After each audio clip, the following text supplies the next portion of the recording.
jours, 14h30, 16h sur Europe 1. Dans l'air du temps. Eh bien, nous voici avec Olivier de Benoît. Mon cher Olivier, vous avez eu les félicitations du jury, Stéphane, qui est venu vous voir. J'avoue que je suis pas venu vous voir et je m'en veux parce que c'est vrai que beaucoup de gens disent du bien de votre spectacle.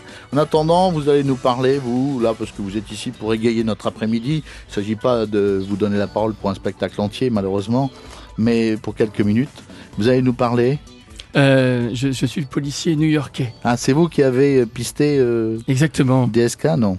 Exactement. C'est vrai Je suis policier new-yorkais chargé de l'affaire DSK. Je ne comprends pas ce qui s'est passé. Je suis content de vous recevoir. C'est un scoop mondial. Alors, d'accord. Je comprends pas ce qui s'est passé. Pourtant, j'ai pas pu faire d'erreur. Je suis américain. Le 14 mai, j'ai été appelé au Sofitel par une femme qui m'a dit s'être fait violer. Elle m'a fait une reconstitution des faits. Ouais. Ça m'a coûté $300. Comme j'avais des doutes sur son identité, je lui ai demandé de m'expliquer comment elle avait fait pour rentrer aux États-Unis. Ouais. Ça m'a encore coûté $300. Puis arrivé au poste, une épreuve douloureuse l'attendait. Elle devait reconnaître son agresseur. Pour l'aider, je lui ai montré une photo de DSK. Puis je lui ai présenté 5 coupables possibles derrière une vitre sans teint. Ça a pris du temps. Elle s'est trompée 4 fois.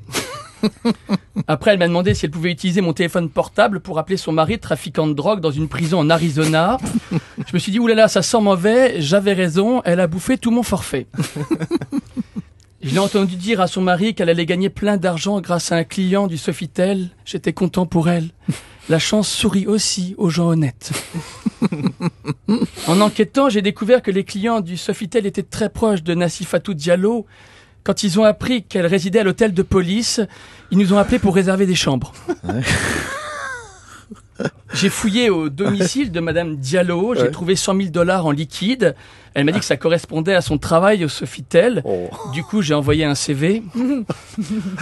On a aussi découvert qu'elle faisait des heures sup de ménage dans un bar. Ah bon. Elle passait ses soirées à astiquer une barre au milieu d'une scène. J'ai aussi enquêté dans son quartier. J'ai appris qu'elle était fille unique. C'est en tout cas ce que m'ont dit ses frères et sœurs. Et ses amis colombiens m'ont dit que c'était une femme de ménage consciencieuse. Elle nettoyait tout, même leur argent. J'ai aussi relevé les traces de sperme. J'ai aussi les résultats ADN des traces de sperme sur son chemisier. Ouais. Je pensais pas qu'il y avait autant de clients au Sofitel. Quoi ? C'est une enquête, Laurent. Ah non, mais nous, et quand j'ai vu l'état du chemisier, je lui ai conseillé de mettre un caouet quand elle fait le ménage. C'est une blague qui m'a été soufflée par Michel Drucker tout à l'heure. Il est parti. Il était là, il est parti. Il est encore là. Je suis gêné. Le 1er juillet, je suis tombé sur un document confidentiel. Nassifatou Diallo était une prostituée, blanchisseuse d'argent et vendeuse de drogue. Quand j'ai montré ce document au procureur, il m'a dit « Pauvre con, ça s'appelle le New York Times ».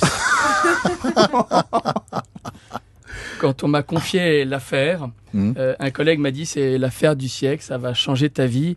Il avait raison. Maintenant, je suis au chômage. Merci. Merci beaucoup, bravo. Olivier de Benoît.